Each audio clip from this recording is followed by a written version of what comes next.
Hello, everybody. This is the second of two videos about the medieval morality play Everyman. Previously, in Everyman, Everyman's dying is not going very well. Just a short while ago, he was living a carefree life. We don't actually know anything about his life before the play begins, aside from that, like most people, he didn't spend a lot of time thinking about death and trying to rack up a beefy list of good deeds. If that doesn't describe literally every man, at least it comes pretty close. But death pulls every man out of his quotidian anonymity.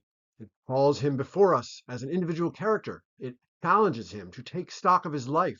It makes his being a problem. It makes him human, maybe for the first time in his life. It also makes him alone. His friends and family have abandoned him, and he realizes that the worldly wealth he'd spent his life accumulating is utterly worthless. When we left him in the first video, Everyman was at a low point, so bereft of external props that he has nowhere to look but within. The accounting practice of double-entry bookkeeping dates back to around the same time that Everyman was originally composed and performed. And the metaphor of accounting, of paying your reckoning, basically your existential credit card bill, is frequently invoked as the model of what it's like to be judged by God. Your debits are all the terrible and selfish and impious and thoughtless things you've done in your life. You can take it for granted that this column is dense with entries in small print detailing all of your life's sins. That looks bad, but then look at the credits, all the good deeds you've done. Uh-oh. When every man goes to look for his good deeds, he finds a personification of his good deeds lying on the floor, so weak and malnourished that she can't stand up to go with him on his journey to go be judged. Or at least she's willing to go with him, which is a big change from the response he got from fellowship, kindred, cousin, and goods. But every man has at best 20 minutes to live, depending on the pacing of the play. It's not a lot of time to go out there and start doing good deeds. Fortunately, good deeds has a sister, knowledge, who has learned something about what people can do when they find themselves in every man's situation. Knowledge brings every man to confession. Confession gives every man both the duel of penance and the scourge of penance. Every man is instructed to whip himself with a scourge until he finds the oil of forgiveness. Of course, the medieval Christian meaning of this allegory is that the answer to existential terror is to throw yourself into the arms of the church. But the suggestion that good deeds is the sister of knowledge is profound in a non-denominational way. Confession is obviously a Catholic sacrament, but it's also a metaphor for honest reflection on how you've lived your life. And penance is a practice of humility, empathy, and self-awareness that has the possibility to bring anyone into a more authentic relationship with their own life and death. As for the medieval religious practice of self-flagellation, whipping yourself as a way of showing God how much contempt you have for your physical body and how focused you are on spiritual aspirations, as a symbolic act in the play, it signifies that every man has been chastened. He's turned his back on the world and on pleasure, and he is indifferent to the fate of his sinful and corrupt body, which deserves all the punishment he can self-administer. And what do you know? It works. Good deeds is now strong enough to stand up and accompany every man on his journey. Knowledge gives every man a garment of sorrow, and they're off to see the wizard. But wait, knowledge and good deeds tell every man, you need to collect yourself. You need to pull yourself together, all your parts and faculties, which include four allegorical characters, beauty, strength, discretion, and five wits. Beauty refers to every man's physical good-lookingness. Strength refers to every man's physical strength. Discretion refers to every man's intelligence and judgment.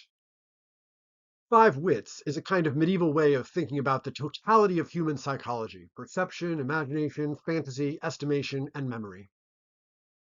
Now they're all ready to go off on the next leg of Everyman's journey. Everyman actually does something that legitimately qualifies as a good deed. He gives half of his money to the poor, and the knowledge and five wits refer him to the priesthood. While Everyman receives last rites and extreme unction from the priest, Five Wits lectures the audience on the divine power of priests. Knowledge is pretty smart, so she chimes in to point out that there are some bad priests out there, but Five Wits reassures everyone that God will help us to steer clear of any such bad apples.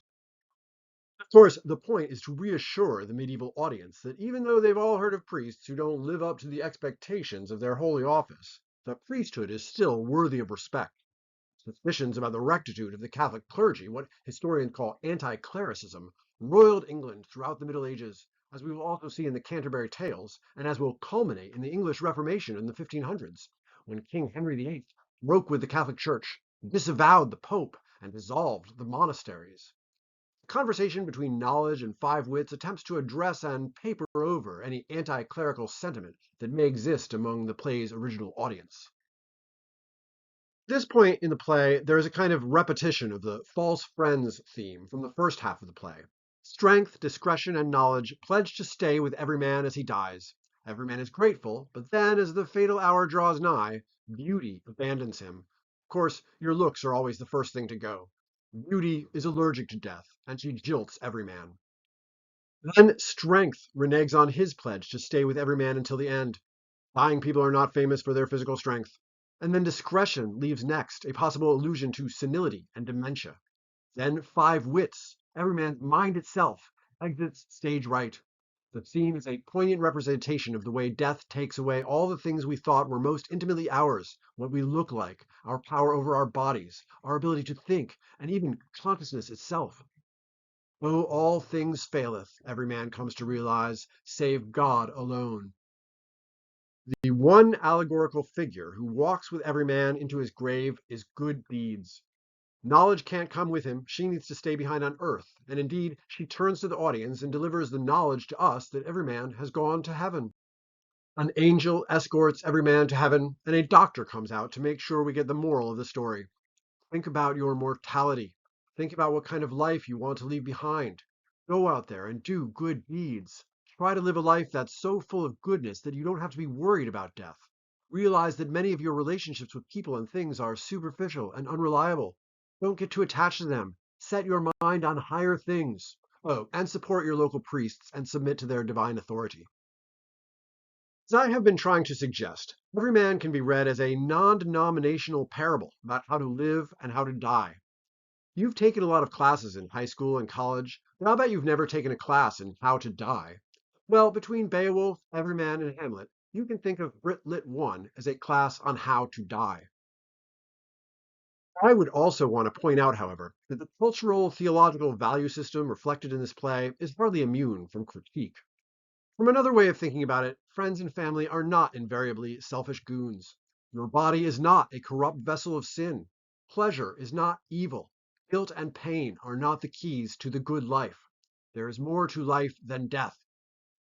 Everyman is fun to read and think about, not only because we can sympathize with its worldview, but also because engaging with the play can challenge us to think through our own ways of thinking about life and death, our own definitions of salvation and redemption, and our own understanding of what it means to live a meaningful life.